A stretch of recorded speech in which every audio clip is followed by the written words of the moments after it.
మామ ఇప్పుడే మూవీ అయితే కంప్లీట్ మూవీ విషయానికి వస్తే ఇత్తా కాలనీ గైస్ ఈ మూవీ అయితే నాకు వర్కౌట్ అయింది. షోలోకి వెళ్లే ముందు మన ఛానల్ వస్తే కొత్త గురించి చూస్తే సబ్స్క్రైబ్ లైక్ చేయండి. మందిరి కలిసి వేరే గ్రహానికి అయితే వెళ్ళిపోతారు. అక్కడ భూమి మొత్తం కూడా ఖరాబ్ అయ్యి అక్కడ బతకడానికి కూడా అవకాశం అయితే ఉండదు. మళ్ళీ వీళ్ళు తిరిగి పక్షులు బతికి ఒక భూమిని కనుక్కోవటానికి ప్రయోగం అయితే చేస్తారు. వీళ్ళు మరి కింద భూమికి వచ్చేసారా లేదా అనేదే ఈ మూవీ స్టోరీ. మూవీ స్టార్ట్ కావడానికి కొంచెం స్లో పట్టింది, కానీ స్టోరీలోకి వెళ్ళిన తర్వాత మూవీ అయితే చాలా ఎంగేజింగ్ గా అనిపిస్తుంది. ఇలాంటి స్టోరీలని మనం ఎప్పుడు కూడా చూడలే. ఇది ఒక డిఫరెంట్ స్టోరీ అనుకోవచ్చు. మూవీని అయితే ఫ్యామిలీతో 100% గా వాచింగ్ చేయొచ్చు. బ్యాడ్ లాంగ్వేజ్ అయితే ఏం లేదు. కామెడీ సీన్స్, సెంటిమెంట్ సీన్స్ ఇవన్నీ కూడా వర్కౌట్ అయినాయి. సీన్స్ అయితే మరీ ఎక్కువ ఏం లేవు, కానీ అక్కడక్కడ ఉంటాయి అనుకోవచ్చు. మెయిన్ గా ఇలా ఒక 5 క్యారెక్టర్స్ ఉంటాయి. అవి వేరే లెవెల్లో ఉంటాయి అనుకోవచ్చు.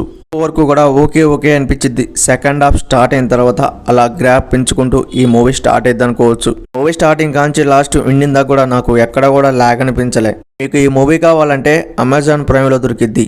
ఖాళీగా ఉంటే ఈ మూవీని అయితే స్టార్ట్ చేసుకోవచ్చు. మూవీ అయితే మరీ అంత బ్యాడ్గా అయితే లేదు.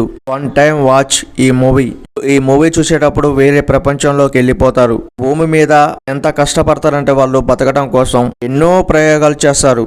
ఈ మూవీని పోయి ఒకసారి ట్రై చేయండి. అలాగే మన ఛానల్ నచ్చితే ఒక లైక్, సబ్స్క్రైబ్ చేయండి ప్లీజ్.